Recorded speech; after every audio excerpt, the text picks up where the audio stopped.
नमस्कार, मैं डॉक्टर रितु शर्मा ननन पांडे अंतर्राष्ट्रीय हिंदी संगठन नीदरलैंड के कार्यक्रम में आज फिर से एक बार आपके समक्ष उपस्थित हूँ।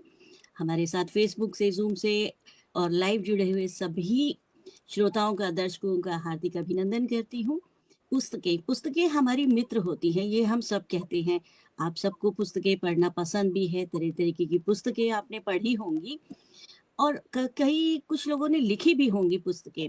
लेकिन हमारा जो लिखने का तरीका होता है, ज़्यादातर हम पेन से लिखते हैं, पेंसिल से लिखते हैं या फिर डिजिटल आजकल हम लोग लिखने लगे हैं।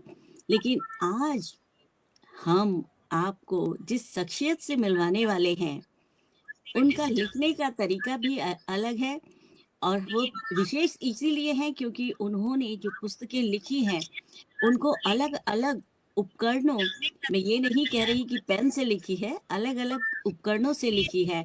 आपने जीवन में बहुत सी पुस्तकें पढ़ी हैं, लेकिन ऐसी नहीं पढ़ी होंगी। तो ये एक तरीके का जिनकी प्रतिभा हमारे लिए चमत्कार से कम नहीं है, ऐसे ही प्रतिभाशाली व्यक्तित्व आदरणीय पीयूष गोयल जी से हम आपको मिलवाने जा रहे हैं, जिन्होंने 5 पुस्तकें लिखी हैं और पाँचों ही अपने आप में एक विश्व रिकॉर्ड है। आपको ये जानकर भी खुशी होगी कि आदरणीय पीयूष जी को भारत के राजनेताओं से, साहित्यिक संस्थाओं से अनेकों सम्मानित पुरस्कार प्राप्त हुए हैं, साथ ही आपको विश्व रिकॉर्ड का पुरस्कार भी प्राप्त है। तो चलिए मैं आपकी जिज्ञासाएं थोड़ा कम करती हूँ और मिलवाती हूँ आज हमारे मंच पर आदरणीय पीयूष गोयल जी से। आदरणीय मंच पर आपका स्वागत है। जी नमस्कार, thank you very much Ritu Sharma ji, doctor Ritu Sharma ji. आपने मुझे मौका दिया, मेरे काम को प्रोत्साहित करने के लिए आपने एक लाइव सेशन का आयोजन किया है। मेरे लिए बड़ी सौभाग्य की बात है, साधुवाद कि आपने मेरे काम को जाना, पहचाना और उसको एक बड़े मंच पर लाइव सेशन के माध्यम से लोगों तक लोगों तक पहुंचाने का जो आपने काम किया है, उसके लिए साधुवाद आपको, निश्चित रूप से साधुवाद है। क्योंकि ये जो काम है, मेरी मन की इच्छा जो मैं आपको बताना चाह रहा हूँ कि ये काम एक अनोखा काम हुआ ईश्वर के आशीर्वाद से। मैं सिर्फ माध्यम हूँ, कराने वाला वही है। भगवान ने मेरे को चुना, मैंने इस काम को किया। उसने मेरी तपस्या ली, मेरे को उसने बिल्कुल ऐसा कर दिया कि देखा कि हाँ भाई ये काम कर सकता है। बहुत सारे परीक्षाओं के दौर से गुजरा हूँ मैं, और परीक्षाओं में जब मैं पास होता चला गया तो उसने कहा कि अब काम इसी से करा लिया जाए। और 5 किताबें नहीं, मैं आपको बता दूं, मैंने 19 किताबें लिखी हैं। अरे वाह! वाह, वाह, वाह! और बहुत, 20वीं बहुत किताब मैं लिख रहा हूँ अभी। हाँ, 12 किताबें, यही हाँ, यही ये 12 किताबें मेरी पब्लिश हो चुकी हैं, 13वीं किताब मेरी आने वाली है। अब देखिए कि मेरी सोच ये है कि ये जो भगवान ने आपको दिया है ना, ये बड़ा बड़ा प्रीशियस है, बड़ा कीमती है। इसका यूज करो, वेस्ट मत करो, और ऐसी जगह लगाओ इस काम को, इस जो आपको ज्ञान और बुद्धि दी है ना, उसको ऐसी जगह लगाओ जो समाज के काम आए, जो आपके काम आए, जो देश के काम आए और आपके आने वाली जनरेशन के काम आए। तो मेरी सोच ये रही है, क्योंकि मैं ये सोचता हूँ कि ठहरा हुआ पानी और रखा हुआ लोहा किसी किसी काम का नहीं है। ठीक है, जी, तो बिल्कुल, मैं ये सोचता बिल्कुल हूँ सही कि आपने। आपको भगवान ने क्या है, क्योंकि मैं ये भी बोलता हूँ, सपने और सोचना, सपने देखने के लिए और सोचने के लिए भगवान आपसे पैसे नहीं मांग रहा। अच्छे से सपने देख लो, अच्छी सी सोच के साथ अपने काम में लग जाओ। निरंतर प्रयास करना मेरा काम है, जब तक प्रयास करता रहूंगा, जब तक मैं सफल ना हो जाऊं। बहुत, बहुत, बहुत सही कहा आपने कि इंसान को हमेशा प्रयासरत रहना चाहिए और कहते हैं ना कि अगर पानी बहता रहे तो स्वच्छ रहता है और अगर ठहर जाए तो गंदगी आ जाती है। तो आपने बहुत ही अच्छी बात कही है ये। लेकिन हमारे दर्शक आपसे जानना चाहते हैं और मैं भी, मेरे मन में भी उत्सुकता है, क्योंकि जब मैंने आपके बारे में खोजना शुरू किया गूगल पे, विकिपीडिया पे भी आप हैं, तो उसमें लिखा था कि आपने इंजीनियरिंग की पढ़ाई की है और इंजीनियरिंग की पढ़ाई और साहित्य में भी इस प्रकार का लेखन अपने आप में एक अद्भुत करिश्मा ही कहूँगी मैं तो, कि अपने आप में ही एक नायाब उदाहरण है। तो हमारे दर्शक आपसे जानना चाहेंगे कि आप इंजीनियरिंग के विद्यार्थी होकर साहित्य में और विशेष तौर पर इस लेखन में जो विशेष आपको बनाता है, आपने सुई से लिखा, कील की नोक से लिखा, मिरर मैन के नाम से आप जाने जाते हैं। तो इस तरीके के लेखन में आप कैसे आए? हमारे दर्शक बिल्कुल, आपसे ये जानना बड़ा चाहते हैं। जायज मैं सवाल है और ये पूछना बनता भी है। और मेरा बताना भी बनता है। लोग बाग पूछते भी हैं। एक्चुअली में क्या है, life it's a learning process. और आपकी लाइफ में मैंने एक चीज भी देखी है, मैंने कोटेशन भी लिखा है, ईश्वर आपको जब दुख देता है ना, तो समझ लेना चाहिए आपकी जिंदगी में कुछ परिवर्तन होने वाला है। जब भी आपको कभी भी दुख मिले तो सोच लेना आपकी लाइफ में बड़ा परिवर्तन होने वाला है। सन 2000 में मेरा एक्सीडेंट हुआ, 2003 में डिप्रेशन हो गया और मेरा चला गया जॉब। मेरे एक मित्र ने भागवत गीता दी पढ़ने के लिए। मैंने भागवत गीता को पढ़ा। मैंने, जब मेरा डिप्रेशन था, उसने कहा पीयूष बड़ा परेशान है, और मैं एक बहुत अच्छी मल्टीनेशनल कंपनी में काम कर रहा था उस टाइम। मैं अपने ऑफिस में बैठा हुआ था। ऑल ऑफ ए सडन मेरा एक मित्र, मेरे साथ काम करने वाला, वो आया भागवत गीता लेकर के। उसने भागवत गीता मुझे दी। पीयूष बड़ा परेशान है। मैंने कहा यार बस मैं बहुत जिंदगी के बहुत बुरे दौर से गुजर रहा हूँ, ले यार तेरे लिए मैं भागवत गीता लेकर आया हूँ। मैंने सोचा कि भगवान ने मुझे प्रसाद दिया है और इसको ग्रहण कर लेना चाहिए। मैंने भागवत गीता उठ करके, जैसे वो खड़े हुए थे, मैंने उसको ग्रहण किया, माथे से लगाया, और मैंने पहला ही पेज मैंने उसको पढ़ना शुरू कर दिया। पहला पेज मैंने पढ़ा, मेरे मन में आई, मेरा जॉब चला गया। डिप्रेशन में मैं था ही। 7 महीने में मैंने 1987 में मैंने लिखना शुरू कर दिया था मिरर इमेज में। वो जो मेरे पास जो कैलिबर था लिखने का, वो मेरे पास 2000 तक बिल्कुल मैं उसकी प्रैक्टिस करता रहता था, हिंदी और इंग्लिश दोनों भाषाओं में। तो मैंने कहा यार पीयूष, अभी खाली हो, भागवत गीता तुमने पढ़ भी ली है, क्यों ना लिख ली जाए। तो मैंने उसको फिर भागवत गीता को हिंदी में लिखा। मैंने उसको पहले 18,700 श्लोक है, और बड़ी गजब की बात है, भगवान ने 574 श्लोक बोले हैं। और मैं कहता हूँ 5600 साल पहले दुनिया का अगर मोटिवेशनल स्पीकर है, दुनिया का अगर पहला मोटिवेशनल स्पीकर है, तो भगवान कृष्ण है। उस भागवत गीता पढ़ने के बाद मेरी लाइफ में चेंज आ गया था। मेरी लाइफ ड्रामेटिकली चेंज होगी। जो मैंने सोचा था ना, मेरे अंदर पॉजिटिविटी आनी शुरू होगी। जो मेरा पास डिप्रेशन था, वो मेरा डिप्रेशन खत्म हो गया। और जैसे ही मैंने हिंदी और इंग्लिश में पूरा कंप्लीट किया भागवत गीता को, मेरी नौकरी लगी। अगले दिन ही, जैसे मैंने कंप्लीट किया, अगले दिन ही मेरे पास अपॉइंटमेंट लेटर आ गया और मैं सोनीपत चला गया। डेस्टिनेशन ने आपके बारे में क्या सोच रखा है, वही जानता है। एकदम चेंज हुआ। उसने वो 7 महीने, हो सकता है वो भागवत गीता लिखने के लिए ही मेरे लिए निकाले हो, कि 7 महीने पूरे एग्जैक्ट 7 महीने में उसने मेरे को भागवत गीता लिखवाई। मेरी नौकरी सोनीपत चली गई। मैं सोनीपत चला गया। वहां पे मंदिर में मैं साईं बाबा के मंदिर जाया करता था। साईं बाबा के मंदिर में वो अखबार निकालते थे। उस अखबार में उन्होंने मेरा आर्टिकल छापा। आर्टिकल छापने के बाद दैनिक जागरण का फोन आ गया, भागवत गीता ये है, मैं आपको दिखाता चलूं। ये भागवत गीता है, देख लीजिए आप। ये मिरर इमेज में लिखी गई है, दुनिया की पहली भागवत गीता है, जिसको आप शीशे में देख के पढ़ेंगे। पूरी 18,700 श्लोक है। ऐसी ऐसी 2 किताबें हैं मेरे पास। और इंग्लिश वाली जो है वो मथुरा वृंदावन में जो एक संग्रहालय है, वृंदावन शोध संस्थान, वहाँ पे वो रखी हुई है, सुरक्षित रखी हुई है। मैंने उनको दे दी है, भाई वहाँ रखो। एक्चुअली में ये चीज़ें जानी संग्रहालय में ही है, और संग्रहालय को धीरे धीरे मैं प्रयास कर रहा हूँ। मैं भारत सरकार से भी कह रहा हूँ कि मेरी जो चीज़ें हैं संग्रहालय में रखो, संरक्षित रहेंगी, लोग देखने के लिए आएंगे। आने वाली जनरेशन करे ना करे बात अलग है। मैं सोनीपत चला गया। सोनीपत में आर्टिकल अखबार में छप गया। दैनिक जागरण से फोन आ गया कि पीयूष जी आपने भागवत गीता उल्टी लिखी है। मैंने कहा यहाँ भागवत गीता उल्टी लिखी है, इसके बारे में आपसे इंटरव्यू लेना चाहते हैं। उन्होंने मेरा इंटरव्यू लिया था, 45 मिनट का इंटरव्यू। जैसे ही इंटरव्यू लिया, अगले दिन ही वो आर्टिकल छप गया। आर्टिकल छपने के बाद वो दैनिक जागरण के बहुत बड़े फ्रंट पेज पे जो उनका परिशिष्ट था उसमें आया वो निकल के। 7 दिन तक न्यूज चैनल पर बैठा रहे। कुरुक्षेत्र से फोन आ गया, पीयूष जी आपने भागवत गीता उल्टी लिखी है, कृपया लेके आ जाओ, हमें देखनी है। मैं वहाँ चला गया। उन्होंने बहुत सम्मान किया, बहुत बड़ा सम्मान किया। वहाँ के जो क्यूरेटर थे राजेश पुरोहित जी, उन्होंने बहुत अच्छा सम्मान किया। और उन्होंने कहा कि मेरे पास दुनिया की सारी लैंग्वेज में भागवत गीता रखी हुई है, ये उल्टी लिखी हुई नहीं, ये भगवान ने आपसे करवा दिया। बहुत अच्छा कॉम्प्लीमेंट उन्होंने मुझे दिया। वहाँ प्रेस कॉन्फ्रेंस हुई। प्रेस कॉन्फ्रेंस में किसी ने पूछ लिया, पीयूष जी आपने भागवत गीता उल्टी लिखी है, इसको पढ़ेगा कौन।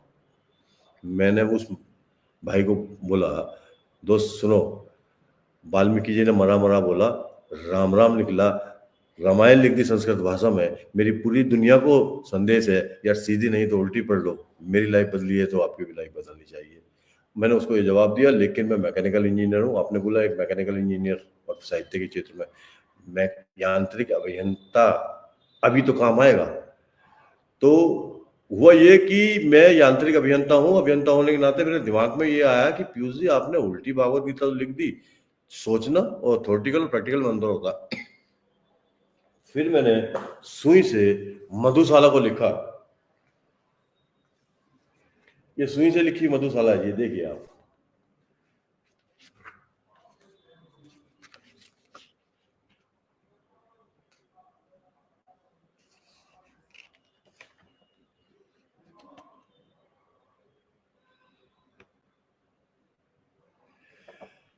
इसको पढ़ने के लिए आपको शीशे की जरूरत नहीं पड़ेगी।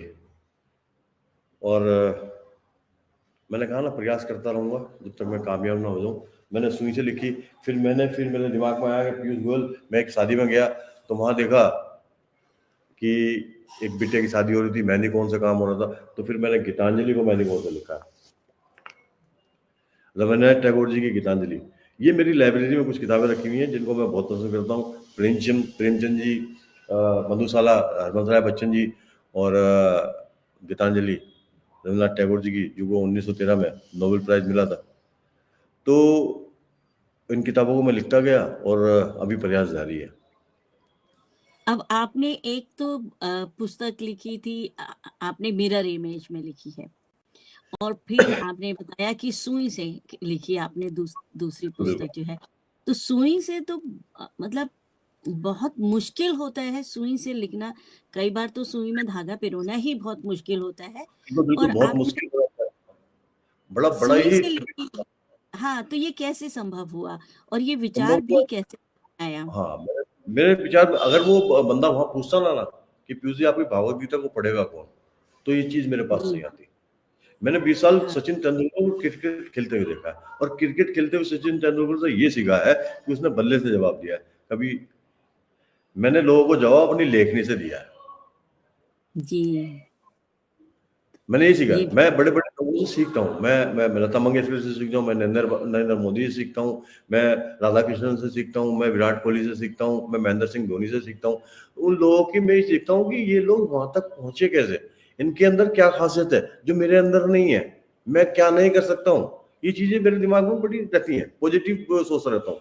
और मैंने कहा ना, I am a committed person, और कमिटेड पर्सन होने के नाते काम को अंतिम पड़ाव तक ले जाने की कोशिश करता हूँ और पूरी ले जाने की कोशिश करता हूँ, और ऊपर वाले के आशीर्वाद से। जब तक उसका आशीर्वाद नहीं होगा, जब तक पूरा भी नहीं होगा, तो मैं काम शुरू ही भगवान का नाम लेकर करता हूँ, और भगवान का फिर जब पूरा होता है तो भगवान से कहता हूँ कि भगवान तेरे आशीर्वाद से काम पूरा हो गया। सुई से जब लिखना बड़ा बड़ा मुश्किल था। दिमाग में आया कि ऐसा लिखो कि जिसको पढ़ने के लिए शीशे की जरूरत नहीं पड़े। मैंने ये देखिए, आपको दिखा दूं। ये मैंने देखो, ये देखिए, ये जो है ये स्पाइरल है। फिर पेज हाँ, लिए, मैंने A4 साइज के पेपर लिए जो व्हाइट पेपर थे। मैंने एक दो दिन जी, प्रयास किया, वो पेज फट गया। सुई मैंने सुई 3-4 सुई तेरे ले कोशिश करी, नहीं सक्सेस हुआ। बारीक सुई लेके आया, रेगमार अपने पास रखता था, उसको बीच बीच में जब एक दो पेज पूजा होते तो हल्का सा उसको मैं रेगमार से साफ भी करता था। तो ये चीजें थी। ये चीजें सर रही है। फिर उसके बाद ये देखा कि वो पेज है वो फट जाता है उसके। फिर मैंने स्पाइरल मैंने लिया, जानबूझ कर लिया। अगर मेरा कोई पेज लिखते हुए खराब होगा तो मैं पेज निकाल दूंगा, क्योंकि ऐसा नहीं है हाँ, कि मैं जो लिख रहा हूँ वो गलत नहीं होगी। लेकिन भगवान की दुआ से गलत नहीं हुआ, एक दो पेज भी गलत नहीं हुआ, सारी सही होगी, लेकिन मेरे स्पाइरल समझ में था। फिर मैंने चार्ट पेपर लिया। आप देखिए, चार्ट पेपर है ये, जी, जी, जी, मोटा जी।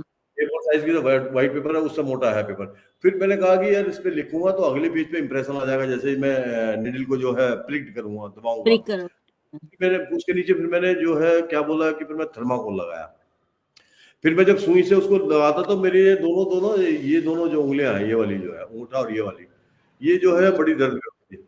तो इन पे बार बार उसको प्रिंट करोगे, वो पहले किताब को देखना, फिर अक्षर बनाना देखना, फिर तो मुझे जो है वो चीज जो है बार बार जो है वो दर्द भी करती थी। तो फिर मैं यहाँ पे वो लगाता था, टेप लगाता था।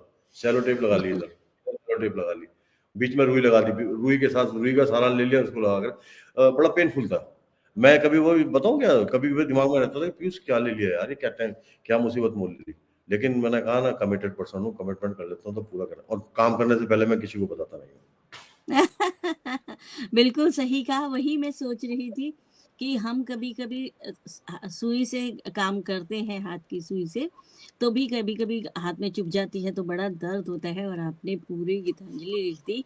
तो ये पूरी पुस्तक आपने लिख दी, ये अपने आप में एक बहुत ही कठिन कार्य था और जब एक थोड़ा-सा पर्सनल सवाल है, जब आप हाँ जी। इन कार्यों में लगे हुए थे, पुस्तकें लिख रहे थे, पहली पुस्तक मिरर इमेज में लिखी, दूसरी सुई से लिखी, तो आपके परिवार का क्या क्या प्रतिक्रिया रही उनकी कि आप क्या कर रहे हैं? बिल्कुल, उनका सहयोग किस प्रकार बिल्कुल, रहा बिल्कुल, बिल्कुल। या उनकी हाँ, प्रतिक्रिया? मेरी मेरी लाइफ में मेरी वाइफ का बड़ा सपोर्ट है। मैं बड़ा सौभाग्यशाली हूँ। मेरे को परिवार में मेरे माता-पिता बहुत अच्छे मिले, मेरी वाइफ बहुत अच्छी मिली है और सही बताऊँ ना मेरे भाई-बहन बहुत अच्छे हैं और उसके बाद जी। मेरे बच्चे बहुत सपोर्टिव हैं। क्योंकि ये काम और हुआ ही है। मेरी मेरी वाइफ पूछती थी मेरे से, मेरी वाइफ पूछती थी कि ये क्या कर रहे हो? जब मैं भागवत गीता उल्टा लिख रहा था, तो उसको 15 दिन बाद पता लगा कि ये काम कर रहा है। तो मेरे से एक दिन कहने लगी कि क्या करोगे आप? क्या मिलेगा इससे? मैंने कहा देखती रह कुछ ना कुछ तो मिलेगा यार, कुछ तो हो रहा है नया। तो सन 2012 में मैं इंजीनियरिंग कॉलेज में था, इंजीनियरिंग कॉलेज में रिटायर हुआ तो मेरे कुछ प्रिंसिपल्स जो इंजीनियरिंग कॉलेज में थे, जो मेरे मित्र थे, उनको मेरा काम पसंद आया, भागवत गीता उल्टी लिखी है। तो उन्होंने कहा कि यार 2012 में हम आपका सम्मान कर रहे हैं और आप जो है अपनी किताबें लेके आ जाओ। मैं वहाँ किताब लेके चला गया। अब मैं जब किताबें लेके वहाँ गया, तो मुझे जो है सम्मान मिला। मेरे से वहाँ कहा कि पीयूष जी आपको 5-10 मिनट बोलना है। अब 5-10 मिनट बोलना वहाँ तो बस ऐसी लय बनी कि मैं 45 मिनट तक बोलता रहा जी।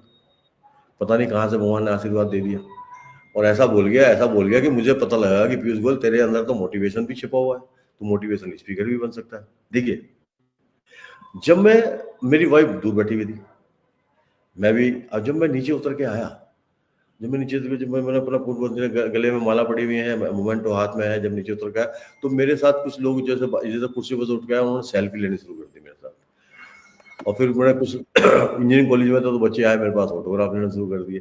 तो मेरी वाइफ को लगा कि मेरा हस्बैंड काम तो अच्छा ही कर रहा है, जो फोटोग्राफ और सेल्फी ले रहे हैं। तो उस दिन के बाद उसका जो है थोड़ा-सा सोचने का तरीका चेंज हो गया। उसके बाद मुझे सपोर्ट मिलता गया और बेसिकली एक बहुत बड़ा रीज़न है टाइम मैनेजमेंट।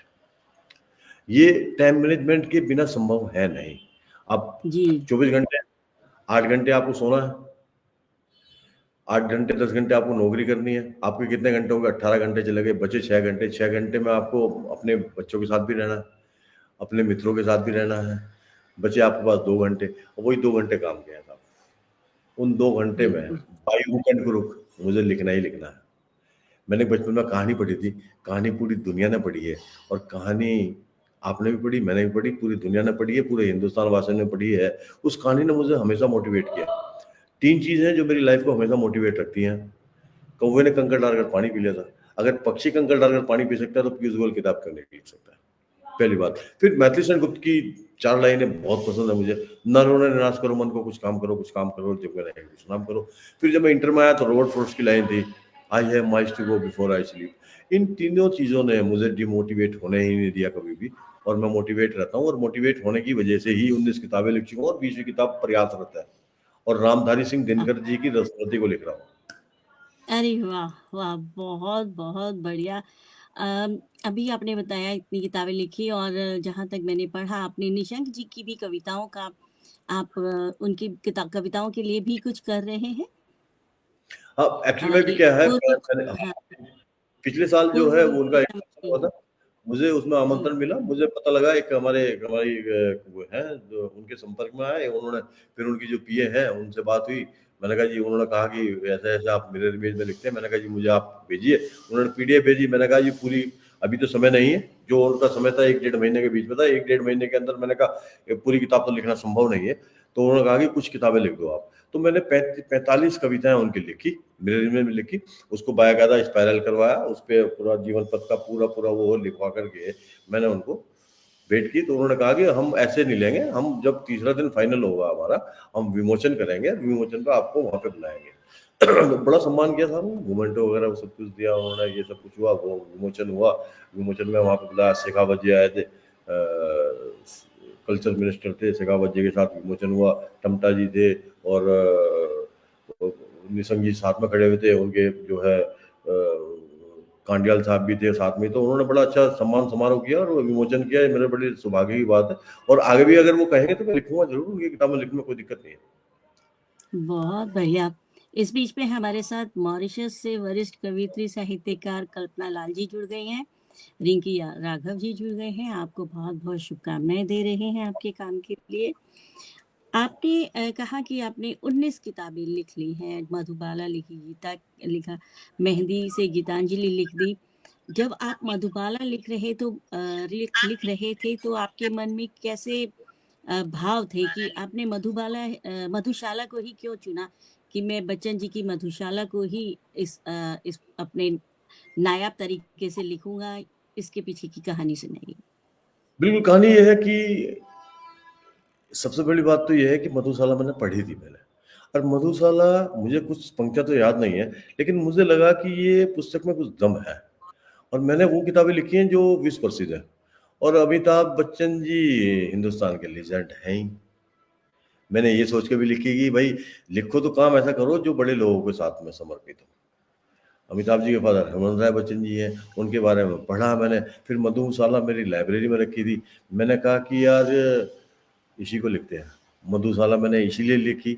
और अगला क्वेश्चन आपका हो उसका भी मैं जवाब दे दूं। मैंने गीतांजलि को इसलिए लिखा कि रविन्द्रनाथ टैगोर जी की गीतांजलि पढ़ के देखिए आप, आपके आपके यहाँ तक यहाँ दिल में जाने वाली है, और दिल में जाने के बाद फिर आपको यहाँ अटैक करने वाली है। जितना अच्छा उन्होंने लिखा। 1913 में उनको नोबेल प्राइज मिला था, और साहित्य का नोबेल प्राइज मिलना आसान नहीं जी। होता है। तो मैंने किताबें वही लिखी हैं जो विश्व प्रसिद्ध है। भागवत गीता, रामचरितमानस, साईं बाबा का चरित, मधुशाला, रविन्द्रनाथ टैगोर जी की गीतांजलि, या फिर विष्णुदत्त शर्मा जी की पंचतंत्र। पंचतंत्र, या तो पंचतंत्र पंचतंत्र की दिखाता आपने हूँ कितनी आपको। कहानियां किस पूरी ढंग से लिखी इकतालीस आपने वो? 41 कहानियां पूरी पूरी लिखी है। देखिए ये है जी, कार्बन पेपर से लिखी है। आप देखिए इसको, आप देखिए एक आदमी क्या सोच रखता है। मेरे दिमाग में ये आया, पीयूष उसने कहा शीशे की जरूरत पड़ेगी। मैंने कहा दोस्त हम ऐसा काम करेंगे, पढ़ने के लिए शीशे की जरूरत नहीं पड़ेगी। ये देखिए एक ही पेज पे सीधा और एक ही पेज पे उल्टा। ये यांत्रिक अभियंता ही कर सकता है। ये इंजीनियरिंग ही है जो आपको काम करने के लिए प्रेरित करती है, जो सोचने के लिए। मेरी जिंदगी में 4 चीजें हैं जो मैं जिन पर काम करता हूँ: observation, imagination, creation and innovation. पूरी दुनिया में जिन लोगों ने भी काम किया है, जिन लोगों ने भी काम किया, बड़े काम किए हैं, चारों चीज पे काम किया। तो मेरा भी सोच इमेजिनेशन और क्रिएशन हमेशा दिमाग में रहती मैं सोचता रहता हूँ। मैंने कहा ना ये बहुत बड़ा, ये बड़ा कीमती है, ऊपर वाले ने दिया है। इसको यूज करोगे या वेस्ट करोगे? मैं यूज करता हूँ। यूज करता हूँ तो यूज के बहुत रिजल्ट होता है। तो ये है, ये देखिए ये ये क्वेश्चन है। कार्बन पेपर से लिखना। लोग पूछते हैं पीयूष जी कार्बन पेपर से कैसे लिख दिया? भाई सोच है अब ये। तो कार्बन पेपर कहीं गायब ही हो गया और आपने कार्बन पेपर से लिख है नहीं डाला। Carbon paper. ये मोबाइल ने बहुत सारी चीजें चेंज कर दी हैं। हाँ, सीसी कॉपी कहाँ लेकिन है? बीसीसी कॉपी कहाँ है? सब खत्म हो गया। बिल्कुल कैमरे कहाँ है? बिल्कुल, टाइम कहाँ है? सब कुछ है ही नहीं। ये सब आपकी हस्तलिखित पुस्तकें हैं। हाँ, हाँ हमारे जी। दर्शक आपसे जानना चाहेंगे क्या आपने इनको प्रकाशित भी करवाया है, या यस प्रकाशित यस करवाने यस में यस। कितनी बड़ा कठिनाइयां ही आई हैं इनको? हाँ बिल्कुल बिल्कुल, बहुत बहुत ही गुड क्वेश्चन है। और सब लोग पूछते हैं। एक्चुअली में क्या है, ये प्रकाशित नहीं हो सकती, ये पांडुलिपि है। अच्छा। ये पांडुलिपि है और मिरर इमेज में लिखी गई है, उल्टी लिखी गई है। आप प्रिंटिंग अगर कहीं जाएंगे, प्रिंट में देखेंगे तो ऑलरेडी अक्षर वहाँ उल्टे होते हैं, जो पेपर पे छपते हैं वो सीधे आते हैं। कभी चेक करिएगा। और ये जी। ऑलरेडी उल्टे हैं। इनका एक काम हो सकता है, सिर्फ पीडीएफ बन सकती है। और पीडीएफ में बहुत, हम्म। मैं एक एक पेज का पीडीएफ कराऊंगा तो मुझे 6 महीने लग जाएंगे, क्योंकि बिल्कुल, मुझे एक क्योंकि आदमी ये अपने करूंगा आप नहीं। में पीडीएफ बनाऊंगा, पीडीएफ बनाने के बाद फिर इनको जो है पीडीएफ बन जाएंगी इनकी, वो हो जाएगा। फिर एक पीडीएफ कम से कम कई मेरे ख्याल होता है जीबी की हो जाए। भागवत गीता के 718 चैप्टर है, 700 अध्याय, 700 श्लोक हैं। अब उनको पीडीएफ अगर मैं कराऊंगा तो एक एक पीडीएफ मेरे ख्याल जीबी में आ जाएगी। इसके लिए फिर बहुत बड़ा वो भी चाहिएगा, फिर मुझे इसमें बहुत पैसा भी लगाना पड़ेगा। प्रयासरत हूँ, प्रयास कर रहा हूँ, जहां तक संभव हो पाएगा करने की पूरी कोशिश करूंगा। लेकिन बिल्कुल हाँ, ये बिल्कुल इस पे मैंने संग्रहालय में रखी जाएंगी, प्रकाशित नहीं हो सकती। हम्म, क्योंकि ये बहुत ही अपने आप में बहुत ही अनूठी पुस्तकें हैं। तो हम समझ सकते हैं कि लेकिन हमारे पाठकों के मन में जो आपके प्रशंसक हैं, उनके मन में इन्हें पढ़ने की ज़रूर लालसा होगी। और इस बीच हमारे साथ वरिष्ठ साहित्यकार और ओम सप्रा जी जुड़ गए हैं, आपको वरिष्ठ प्रवासी लेखन के लिए, और राजनयिक आदरणीय दीपक पांडेय जी भी जुड़ गए हैं, जो आपको बहुत-बहुत शुभकामनाएँ दे रहे हैं। रिंकी राघव जी आपको पांडे जी बहुत-बहुत शुभकामनाएँ धन्यवाद। दे रहे हैं। आपका इस सेशन में आया ये मेरे लिए बड़ी सौभाग्य की बात है। और मैं आपके क्वेश्चन का जवाब दे दूँ, अगर आपको पढ़नी ही है किताबें, तो जी, मेरी किताबें वृंदावन सोच स्थान में, भगवान की नगरी में रखी हुई है वृंदावन में। मैं पता दे देता हूँ, पता बता देता हूँ। इस्कॉन मंदिर और बांके बिहारी मंदिर के बीच में एक वो है, वृंदावन सोच संस्थान है। मैं बड़ा सौभाग्यशाली हूँ, वहाँ मेरी 3 किताबें रखी हैं। वहाँ जाएँ और पढ़ें और उसके साथ सेल्फी लेके आएँ, मुझे भी अच्छा लगेगा। वृंदावन शोध संस्थान। हाँ।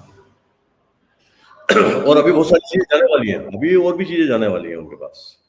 अभी अरे मैं वाह! प्रयासरत हूँ। क्या है वहाँ हर 6 महीने में डायरेक्टर चेंज हो जाता है। अब डायरेक्टर से पहले अच्छा, डायरेक्टर से बात हुई तो दूसरा डायरेक्टर वो वहाँ चेंज हो जाते हैं, तो उस थोड़ी-सी प्रक्रिया में ज़रा-सा समय लगता है। फिर मेरे घर से 200 जी, किलोमीटर है। मुझे आने-जाने में भी बड़ी थोड़ा वो होता है। फिर एक समय की वो अगर वो कह दें कि यहाँ आ जाओ, मैं सारा कुछ कर दूँ, तो एक एक्चुअली में क्या है, गवर्नमेंट आप लोग ना गवर्नमेंट के काम में थोड़ी-सी बड़ी रिक्वेस्ट जी हज़ूरी सी करनी होती है। तो उस जी हज़ूरी में लगा हुआ हूँ आजकल, क्योंकि मुझे पता है कि बच्चे करें नहीं करें बात अलग है। कम से कम हिंदुस्तान के आदमी ने वो काम किया, मेरे 140 करोड़ लोगों का काम है। मेरे द्वारा तो भगवान ने करवाया है। तो हिंदुस्तान के 140 करोड़, ये वैसे सही पूछो तो पूरी दुनिया वालों का है।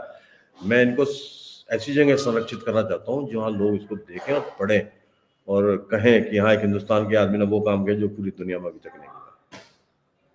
सर आपने जो पुस्तक लिखी है, क्या वो भी मिरर इमेज की ही पुस्तक है? कौन सी मेरी सारी किताब जो मैंने 19 किताबें लिखी है ना, वो सारी मेरे इमेज में ही है। अच्छा, जो आपने सुई की नोक से लिखी किताब, वो भी मिरर इमेज है? हाँ, वो मेरे इमेज में है।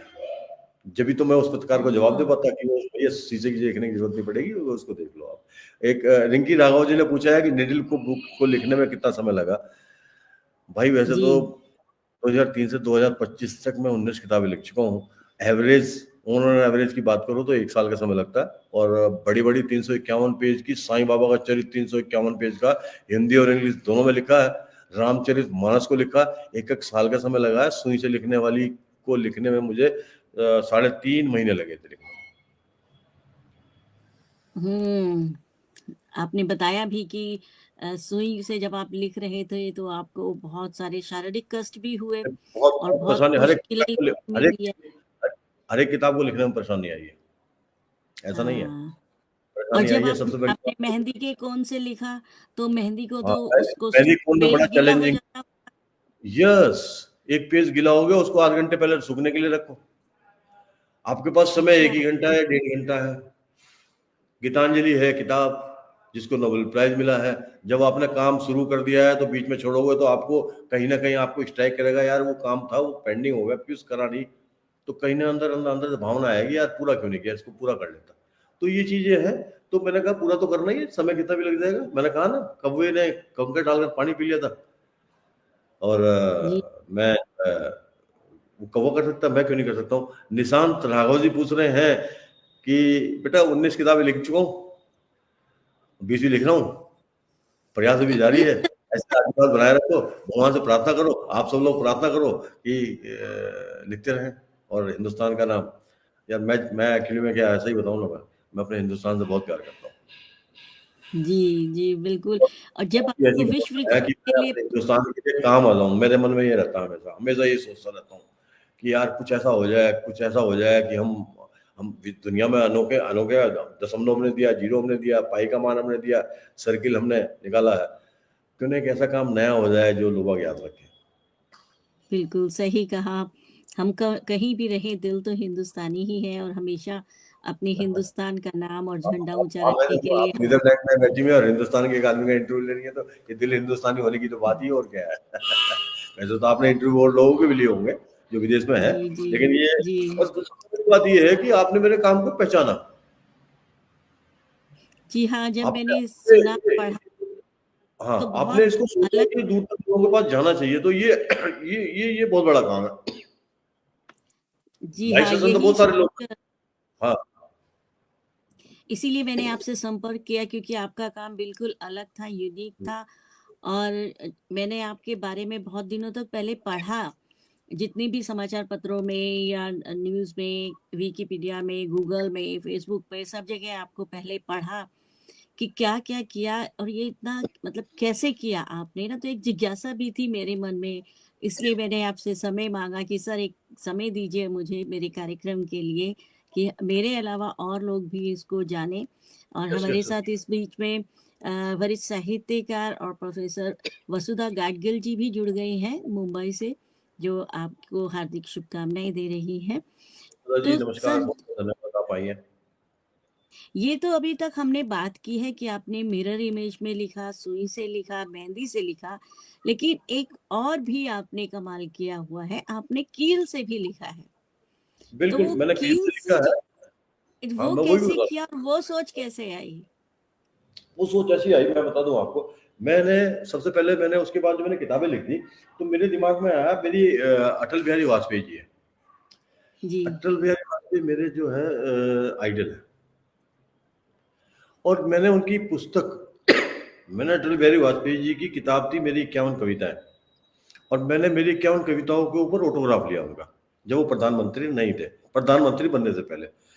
और जब मुझे पता लगा कि वो मेरे क्षेत्र में आने वाले हैं, 3 दिन तक उनकी किताब को सर्च करता रहा, मुझे नहीं मिली। मैं स्पेशल दिल्ली गया और दिल्ली से वो किताब लेके आया। जब अटल जी हमारे क्षेत्र में आए, मैंने उनके ऑटोग्राफ लिए। मैंने उस दिन ही मन बना लिया था, पीयूष तूने किताबें लिख दी हैं। अटल जी की पुस्तक को फिर मैंने जो है, मेरी 51 कविताओं को ऐसे लिखा है, देखिए आप। तबीयत आपकी खुश होने वाली है। आप चाहें तो एक आध पढ़ के भी सुना सकते हैं सर। नहीं पढ़ के नहीं, मेरी मिरर इमेज में है। ये मैजिक शीट पे लिखा है, देखिए। अब आप देखिए, हाँ, इसमें ये अटल कलर्स जी की हैं बहुत सारे। कविता है, इसको मैंने मैजिक शीट पे लिखा है। और ये मैजिक शीट। ये ब्लैक शीट है, ये कोटेड शीट है। ये इसको आप स्क्रैच करेंगे, आप देखिएगा यहाँ पे, यहाँ देखिए, मैं एक उंगली से हाँ, हाँ, स्क्रैच कर रहा हाँ। हूँ। ये देखिए स्क्रैच हो जी, गया, देखिए। ये आ गया रंगीन जी, तो अब पेज। इसके कलर निकल कर आएँगे। मैं कलर निकल के आते हैं। और ये मैं एक्चुअली में क्या है, मैं कहीं नहीं जाता। मेरे को मेरे पापा और मम्मी अगर पैसे देते ना बचपन में, तो मैं एक ही जगह जाता था, वो थी पुस्तक की दुकान। मैं वहां जाके खड़ा हो जाता था, वो पुस्तक वाला कहता था, भाई साहब बहुत देर हो गई, आप मुझे कुछ समझ में नहीं आ रहा, आपका इंटरेस्ट कुछ अलग है। मैंने कहा मैं कुछ सोच रहा हूँ यार। तो मैं जब ये किताब देख, ये कॉपी मुझे मुझे ये शीट मिली, और शीट बड़ी महंगी है ये। जी, शीट बड़ी महंगी है, आसान नहीं है शीट ये मैंने शीट मांगी, जी। और बड़ी रिक्वेस्ट करने के बाद उसने 25-30 शीट दी मेरे को। और एक शीट की कीमत कम से कम 25 से 45 रुपए तक की है। जी, बिल्कुल, बिल्कुल। मैंने कहा मुझे काम करना है, तो काम करना है, चाहे कुछ भी हो जाओ। फिर मैंने काम किया, वुडन पेन से किया, लकड़ी का पेन था उनके पास, उन्होंने दिया। फिर मैंने इसको मेरी 51 कविताओं को लिखा, और देखिए कितना प्यारा लग रहा है। जी हाँ, बहुत सुंदर लग रहा है, कलर है इसमें, पीला कलर है, है अपना, लाल है। वो हो गया। दूसरा फिर मैंने जो है मेरे एक मित्र मिले, मैं उनकी दुकान पे गया। ये देखिए, ये ट्रांसपेरेंट शीट है। जी, जी। हाँ। ये ट्रांसपेरेंट शीट कभी पीपीटी में यूज होती थी, कभी स्लाइड दिखाते थे बड़े बड़े, जब कंपनी में होते थे। अब ये मिलती नहीं है, ये भी बड़ी महंगी आती है, अब ढूंढोगे तो आपको मिलेगी नहीं है। एक मित्र के यहाँ जी, ये रखी हुई, मैंने कहा यार, मैं भी पुस्तक की दुकान पे बैठा हुआ था, मेरे पास तेरे कितने कितने सारे रखी हैं। कहने लगे, पीयूष भैया ऐसा है, ये बिक नहीं रही है, इन्हें कोई ले जा नहीं रहा, और मेरे पास 2 पैकेट रखे हैं, आप ले जाओ, ये ले जी। जाओ आप। और पैसे, मैंने कहा पैसे, कहने लगा भैया दे देना जो मन करे आपका। मैं ले आया जी, दोनों सीट लिया, आज भी कुछ सीट मेरे पास पड़ी हुई है। फिर मैंने कहा इस पे लिखूंगा कैसे, मार्कर से लिखूंगा तो मिट जाएगा ये। मैं, अगर 2 तरह के मार्कर होते, परमानेंट और बोर्ड ब्लैक बोर्ड मार्कर। वाले। तो मैंने कहा यार ये मिलते नहीं। तो मैं एक दिन, एक हमारे मित्र हैं, उनकी उनकी पुस्तक की दुकान है, उनकी जहाँ पे उनका गोदाम है, मैं वहां चला गया एक दिन। मेरे पास ट्रांसपेरेंट सीट थी, मुझे लिखने का मन बना लिया था, लेकिन मुझे लिखने के लिए इंस्ट्रूमेंट नहीं मिल रहा था कोई भी। मैं उसके यहाँ गया, जी। तो उसके यहाँ कम से कम 30-40 जो है फैब्रिकोल लाइनर रखे हुए थे, वेस्ट पड़े हुए थे, वेस्ट डिब्बे अच्छा। के अंदर। मैंने कहा यार प्रदीप भाई ये क्या है? कहने लगा भैया ये बिल्कुल बेकार पड़े हुए हैं, इन्हें हो गए 10-12 साल, और ये देख लो काम के हो तो ले लो, नहीं तो रहने दो, बेकार है मेरे लिए तो। और ये इसमें देख लो सूख भी गए होंगे। तो आप रीता जी, ऊपर वाला जब आशीर्वाद देता ना, वैसे ही देता। ट्रांसफर सीट भी मिल गई मेरे को, फेविकोल लाइनर भी मिल गए, और ऐसे फेविकोल लाइनर हैं ये आसानी से मिटने वाले नहीं है। और उसने मुझे अच्छा 35-40 जो है रखे हुए थे उसके पास, तो कहला भैया डिब्बा ले जाओ, जितने यूज किए हैं आप यूज कर लेना, अपनी ईमानदारी से बता देना मेरे को, मैं उस हिसाब से पैसे ले लूंगा। तो ऐसी ट्रांसपेरेंट शीट मिल गई और ऐसे ही मुझे फैब्रिक लाइनर मिल गए, मैंने उनको उपयोग कर लिया और आपके सामने। फिर एक मेरे मित्र कहने लगे पीयूष भैया एक काम करो आप। मैंने कहा बताओ क्या करूं, क्या नया कर रहे हो? मैंने कहा भाई कुछ नया नहीं कर रहा। कहने लगे भैया गणेश बाबा, हमारे गणेश वो है भगवान है, उनका स्त्रोत लिखो संस्कृत भाषा में। मैंने कहा भाई कैसे लिखूं? कहने लगे भैया आप ऐसा करो अपना दिमाग लगाओ। मैंने कहा दिमाग लग गया भैया। मैं एक दिन गया उनके पास, मैंने कहा गणेश स्त्रोत में लिखूंगा, आपने मुझे कहा है आप मेरे बड़े भाई हो और मेरा बड़ा आदर सम्मान करते हो, आपकी बात को मैं टाल नहीं सकता। तो उन्होंने मुझे 2 चीज कहने लगे पीयूष लिखने के लिए क्या क्या चीज चाहिए? मैंने कहा मुझे तो 5 तो फाइल चाहिए ऐसी, जी ब्लैक कलर की, पेपर ब्लैक हो उसके अंदर। मैंने क्या चाहिए? फिर मैंने कहा फ्लूइड पेन चाहिए। तो उन्होंने फिर मुझे जो है ये मैंने फ्लूइड पेन से लिखा है। हाँ अब ब्लैक पे ये ब्लैक पेज के ऊपर फ्लूइड ब्लैक के पेन से ऊपर लिखा है। वाइट। हाँ, हाँ तो ये फ्लूइड आप समझ गए जो वो फ्लूइड वो तो मिटाने के लिए होता है, करेक्शन करने के लिए आता जी है। जी जी करेक्शन के ये लिए हाँ। अब देखिए उन्होंने मेरे से कहा, मैंने उनकी बात मानी, उन्होंने मुझे 5-7 फाइल ये फ्री में दे दी। और जो फ्लूइड पेन है इसमें 23 फ्लूइड पेन लगे हैं, 23 फ्लूइड पेन लगे हैं, तो 23 फ्लूइड पेन जी लगे हैं। 23 के 23 फ्लूइड पेन उन्होंने मुझे फ्री ऑफ कॉस्ट दिए। लगा लीजिए आप बताइए। साहब। ये ये तो प्यार है, मोहब्बत है। ये लोग बाग सोचते हैं। अच्छा आपने पूछा सुई से, जो मैंने आयरन नेल से जो किताब लिखी है, आयरन नेल से किताब लिखूं। मैंने जब सुई से किताब लिखी थी ना, तो मेरे दिमाग में आया पीयूष जो कागज पे तुम सुई से किताब लिख रहे हो, इसकी इसका जो है ये आजीवन तो रहेगी नहीं। पेपर जो है, पेपर की जो उम्र होती है वो 35-40, 25 से 40 साल की उम्र होती है। पेपर फट जी जाएगा, गल जाएगा, खराब हो जाएगा। और अपने काम को अगर जीवित रखना है तो कुछ ऐसा काम करो जो लॉन्ग टर्म में काम आए लोगों को। तो फिर मैंने आयरन नेल जी से हैमरिंग करके किताब लिखी और एल्युमिनियम सीट के ऊपर लिखी। अ- और ये टोटल 90 पेज है। और 90 पेज मैंने, आप यकीन करेंगे, ये A4 साइज में मैंने कटवाए हैं। मैं आप देखिए ये मैंने A4 साइज में कटवाए जी हैं, A4 साइज के आकार में कटवाए हैं। और इसको मैंने आयरन नेल से हैमरिंग करके लिखा है। 90 पेज हैं, 2 पेज मैंने हाँ दिखाने के लिए रखे हुए हैं। और सारे के सारे पेज मथुरा वृंदावन में शोकेस में लगाए हुए हैं। उसकी वीडियो मैं आपको भेजूंगा, आप देखना वीडियो कितनी प्यारी बनी हुई है वो। और जब वहां उन्होंने लगाए रखे हैं, बड़े तरीके से डिस्प्ले किए हुए हैं, और ऊपर उनके बल्ब लगे हुए हैं, और बल्ब में इतने बढ़िया जी चमक रहे हैं, बाकायदा नाम डिस्प्ले है। तो मैं एक दिन गया, उन्होंने मुझे निमंत्रण दिया कि पीयूष जी आपकी किताबें लगवाई हैं और आप आ जाओ देख करके। मैं पूरी फैमिली के साथ गया। Sky is the limit. भैया पर सर आपने ये लोहे पर लिखा है, एल्युमिनियम शीट पर लिखा है, इसमें जंग लगने का खतरा नहीं है? बिल्कुल सही बात है आपकी बात में, बिल्कुल जंग लगने का है। तो इसके लिए क्या है, इसके लिए मैं एक्चुअली में एक और मैंने उनको बोला है, मैं उनको ऐसी ट्रांसपेरेंट वो देखा हूँ। उनको अच्छी तरह से उन्होंने प्रिजर्व किया हुआ है, अच्छी जगह रखा हुआ है बाकायदा। वो जहाँ पे उनका संग्रहालय में एक चीज मुझे देखने को सीखने को मिली है, वो चीजों को ऐसी जगह रखते हैं जहाँ एयर टाइट होता है। सारा कुछ एयर टाइट होता है और बहुत अच्छी तरह से मेंटेन किया हुआ है। लेकिन अगर मैंने उनसे बोला भी है अगर कोई दिक्कत होती है तो इसको हम जो है उसको पेंट करा देंगे। और पेंट ऐसे कराएंगे कि एल्युमिनियम वाला ही पेंट कराएंगे, कुछ ऐसा कराएंगे जो ये हमारा काम भी दिखता रहे और जंग भी ना लगे। हाँ बिल्कुल सही बिल्कुल। क्वेश्चन। जब आपको आपके इस अद्भुत लेखन के लिए विश्व रिकॉर्ड, मेरे ख्याल से आपको मिला है पुरस्कार विश्व रिकॉर्ड के लिए, तब आपको कैसा लगा और जब आपको इतना बहुत बड़ा लिम्का बुक पुरस्कार ऑफ मिला? रिकॉर्ड में 2 बार मेरा नाम है। और जब लिम्का बुक का वो रिकॉर्ड आया ना, और वर्ल्ड रिकॉर्ड एसोसिएशन से आया, तो साल भर का प्रोसेस है, साल भर का वेट एंड वॉच। अच्छा कंफर्मेशन है, नॉमिनेशन है, कंफर्मेशन है। अच्छा, लोग बाग पैसे दे के अवार्ड लेते हैं, मैं पैसे दे के अवार्ड नहीं लेता कोई भी। यार जी काम भी करो और पैसे भी दो। तो दोनों संस्थाएं ऐसी संस्था है जो लिम्का बुक ने भी जो है ना अवार्ड मुझे को दिया। भाई देखो पैसे नहीं देने, आप प्रोसेस कर लो, प्रोसेस में आप अपनी पूरी तहकीकात कर लो, आपको जेन्युइन लगे तो ठीक है, नहीं लगे तो ठीक है। मैं अपने घर, आप अपने घर। बिल्कुल बिल्कुल जी ठीक है, बिल्कुल सही बात। उनको लगा कि हाँ काम बढ़िया है, उन्होंने रिकॉर्ड का सर्टिफिकेट मेरे पास भेजे और मैं सम्मान के साथ लोगों को दिखाता हूँ। और अब तो ऊपर वाले का आशीर्वाद है, इतना सम्मान है कि बस पूछो मत। ना मेरी वाइफ ने कहा इनको कहाँ रखूंगी, इतने मोमेंट हो गए हैं। मैंने कहा भाई मैं लाता रहूंगा, तू रख, तू जगह कर ले अपने आप।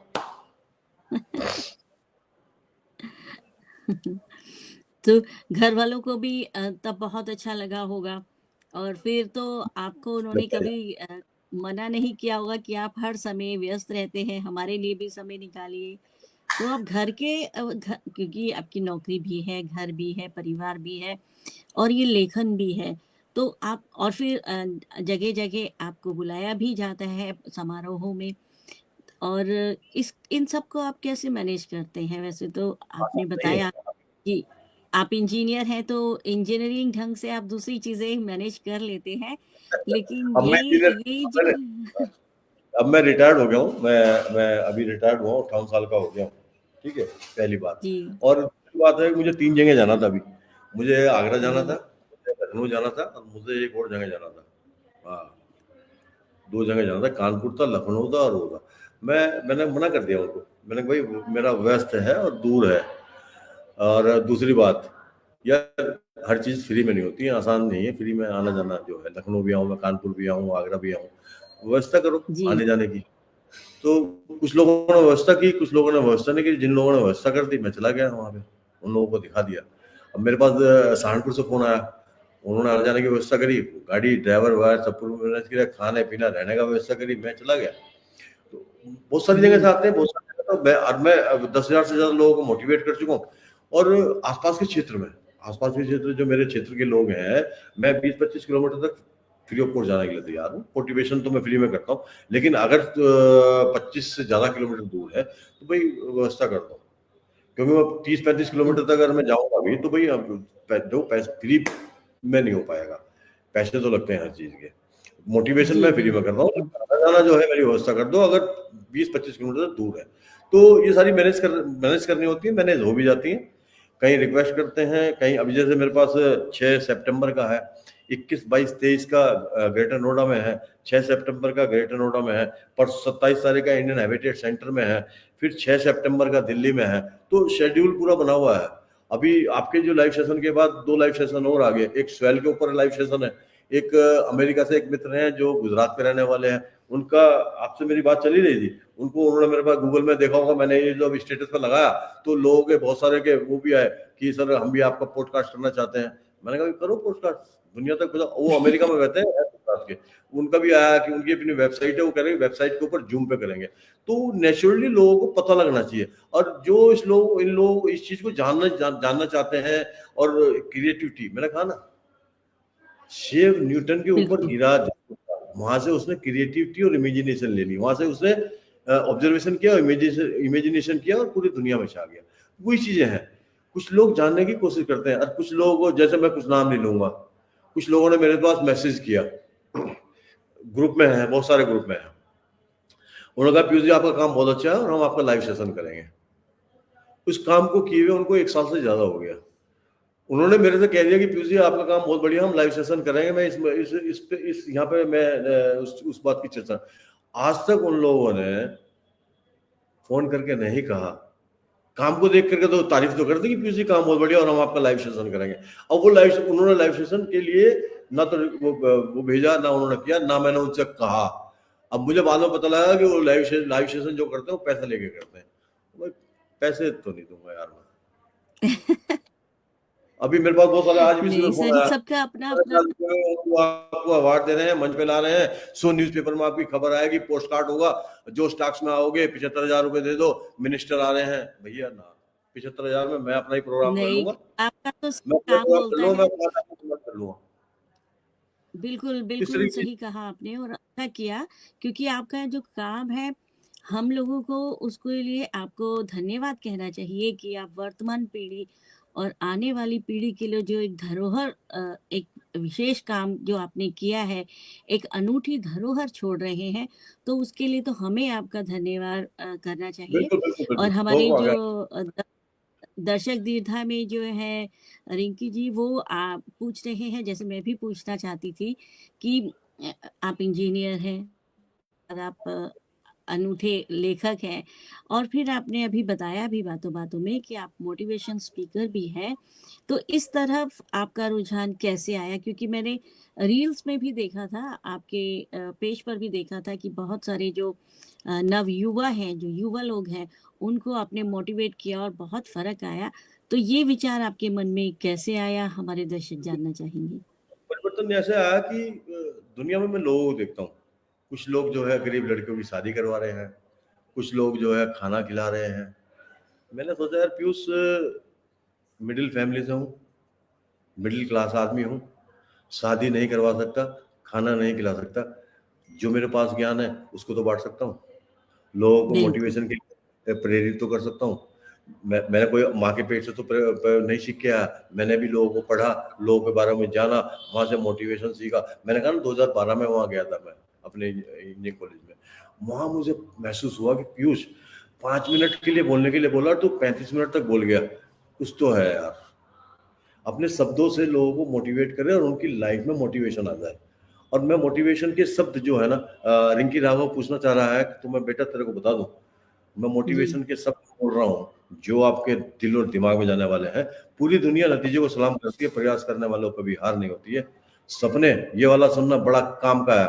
सपने आपके अपने और आप अपनों के अपने, अपने सपने पूरे कर लो, क्योंकि सपने आपके अपने तो हैं ही हैं, आपके मम्मी पापा के भी हैं। उन सपनों को दिल से लगा लो और दिमाग से पूरा कर दो, और इसी जन्म में पूरा कर दो, क्योंकि ये जिंदगी मिलेगी ना दोबारा। बिल्कुल, बिल्कुल सही कहा सर और हम और लगभग क जी, और जी सर। बता दूं आपको, जी, बिल्कुल। जी, बिल्कुल। सपने देखने के और सोचने के भगवान पैसे नहीं मांग रहा, फ्री में मिल रहे हैं। अच्छे सपने, अच्छी सोच के साथ अपने सपने पूरे कर दो, क्योंकि सपने तुम्हारे तो हैं ही हैं, तुम्हारे मम्मी पापा के हैं। जो करते हैं मम्मी पापा जी, से प्यार, मेहनत से नहीं करते इनकार। ये शब्द है मोटिवेशन के, जो मोटिवेट करते हैं, बच्चों के अंदर ऊर्जा पैदा करते हैं। मैं जिस स्कूल में जाता हूँ उन बच्चों को स्टेज पर खड़ा करता हूँ, उनको बोलता हूँ, रिंकी राघव अपने क्वेश्चन पूछिए, क्या क्वेश्चन है आपका? मेरे क्वेश्चन, कौन सा क्वेश्चन है आपका, बताएं प्लीज। मैं बच्चों से ये बोलता हूँ, यही पूछता हूँ, यही कहता हूँ कि यार ये जो टाइम है ना, और जो आवर है, टाइम में एम ही है लास्ट में, टाइम मेरा है, उसको अपना बना लो। जी। Our, U R, O U R, our, time मेरा है और हमारा है, उसे अपना बना लो। क्योंकि समय में ही आपके सपने क्योंकि समय का यूज करोगे ना तो सपने पूरे होंगे, निश्चित होंगे। बिल्कुल ऊपर वाला सही। ही कह रहा है कि टाइम तेरा है, आवर भी हमारे हैं, क्यों ना पूरे कर लो यार। क्योंकि शब्दों के अंदर ही जो जान है ना, शब्दों के अंदर वो जान है। हाउस को हम यूज करते हैं, और होम को, जिसके अंदर ओम है, ओ एम, ओम। हाउस से होम बनाओगे, जिस दिन होम बन जाएगा उस दिन सपने पूरे हो जाएंगे आपके। बिल्कुल सही कहा सर आपने और मुझे लगता है कि रिंकी राघव जी को अपने प्रश्न का जवाब मिल गया होगा और आपने इतने प्रोत्साहित ढंग से बताया कि सपने भी हमारे उनको समझ हैं, में नहीं आया देखने मेरे वाले ख्याल से। वाह, और देखने मोटिवेशन वाले क्या भी है? हम ही हैं। तो रिंकी राव जी, एक काम इसीलिए करो, आप मेरे से मिलने के लिए आ जाओ, आपको इतना मोटिवेट कर दिया जाएगा। आप जाओगे तो सोचोगे कि हाँ, सपने मेरे तो हैं ही, मेरे मम्मी पापा के भी हैं, उनसे दिल से लगा लोगे, 100% लगाओगे आप, 100%, निश्चित रूप से। बिल्कुल, बिल्कुल सही कहा है। और हमारे वर्तमान पीढ़ी और युवाओं के लिए तो आपने अभी इतने आशा भरे शब्दों में कहा ही है कि जो सपने देखो तो उन्हें पूरा करने का साहस भी रखो जैसा कि आपने रखा। और ऐसी मुश्किल घड़ी में जिस समय आपका एक्सीडेंट हो गया था, दुर्घटनाग्रस्त हो गए थे, लोग अवसाद में चले जाते हैं, बहुत सारी भगवान से शिकायतें करते हैं और अपने आपने उसी मुश्किल घड़ी को, उसी अवसाद को आपने अपनी प्रेरणा बनाया, अपनी हिम्मत बनाया। तो मुझे लगता है कि ये भी अपने आप में एक चुनौती भी थी और हमारे दूसरे लोग जो सुन रहे हैं, देख रहे हैं, हमारे श्रोता और युवा वर्ग भी, उन लोगों के लिए भी ये एक बहुत बड़ी प्रेरणा है कि मन के हारे हार है और मन के जीते जीत। और अगर आपने अपना धैर्य खो दिया तो आप कहीं नहीं पहुंचेंगे और धैर्य को अगर संबल बनाया और मुश्किल को चुनौती नहीं, उसको हंसकर उसका मुकाबला किया, तो आप भी शायद, मुझे लगता है, कहीं दूसरे पीयूष गोयल बन जाएंगे। तो अब हम कार्यक्रम के अंत में आ गए हैं और सर हाँ, आप जो मैं बताता हूँ जी कुछ सर। कुछ बात बता रहा हूँ कि ये सब ऊपर वाले की कृपा है। ऊपर वाले का आशीर्वाद है, उसके बिना कुछ भी संभव नहीं है। मैं एक ऐसे दौर में चला गया था जहाँ से निकल पाना, मेरे को लग रहा, मैं डॉक्टर से पूछता था, डॉक्टर साहब पूरे शरीर में 10 ऑपरेशन, 10 फ्रैक्चर है, 10 ऑपरेशन है। मैं डॉक्टर थे, डॉक्टर साहब से मैं हाथ पकड़ के पूछता था, जब मैं आईसीयू से कमरे में आया था, 9 महीने खाट पर रहा हूँ जी, दूसरा जन्म है मेरा पूरा, एग्जैक्टली 9 महीने बाद आया, 9 महीने बाद मैं खड़ा हुआ था। जी, तो मैंने डॉक्टर साहब से पूछा, मैंने, डॉक्टर साहब अगर मैं खड़ा हो जाऊं तो मुझे जिंदा कर देना, अगर नहीं खड़ा होता तो मेरे को, मैं बता दिया आपको। तो कहता है कि पीयूष, मैं तेरे को खड़ा करके रहूंगा, और मैंने तेरे 10 ऑपरेशन किए हैं, एक आदमी के 10 ऑपरेशन मैंने आज तक किसी के नहीं किए, तेरे किए।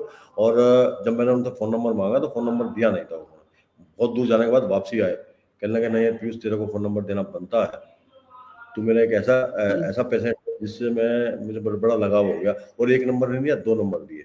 उसके बाद जब मैं दिखाने जाता था ना, तो उन्होंने कभी फीस नहीं ली मेरे से, कभी फीस नहीं अरे ली। वाह!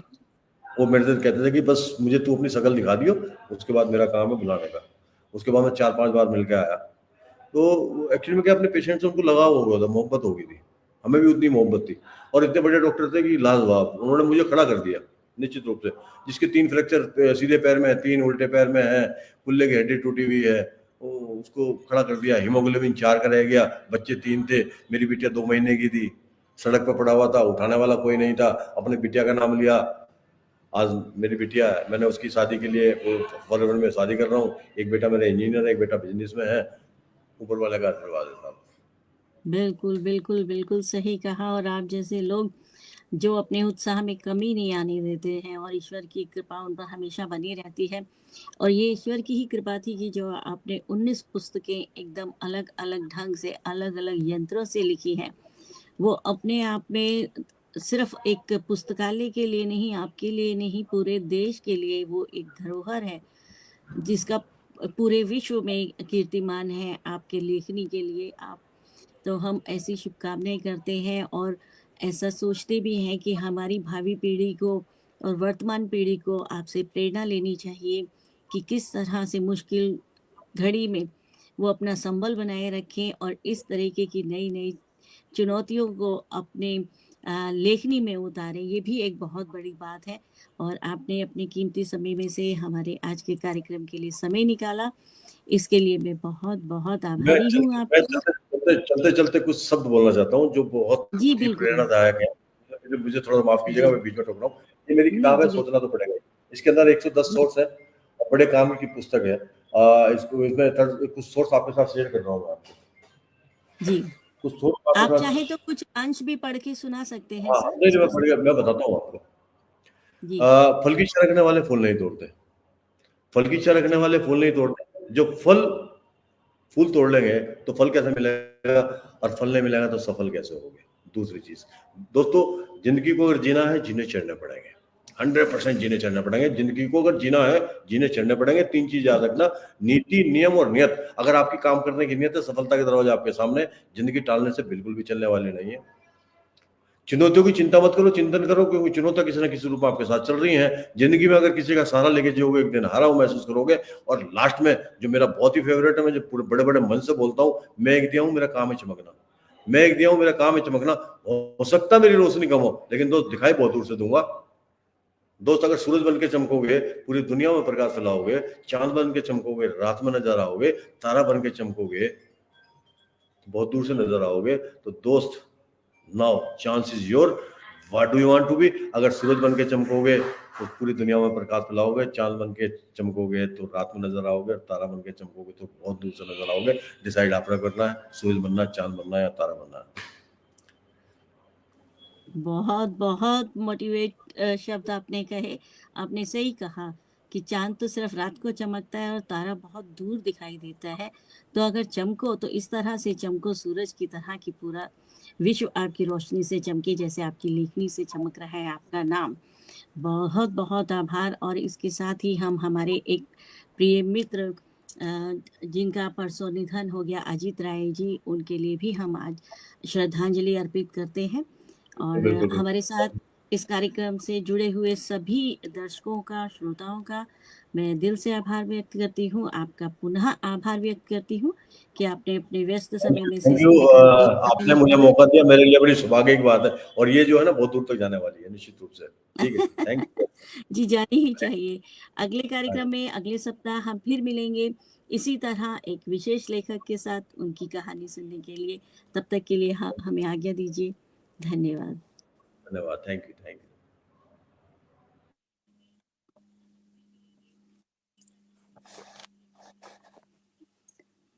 जी सर।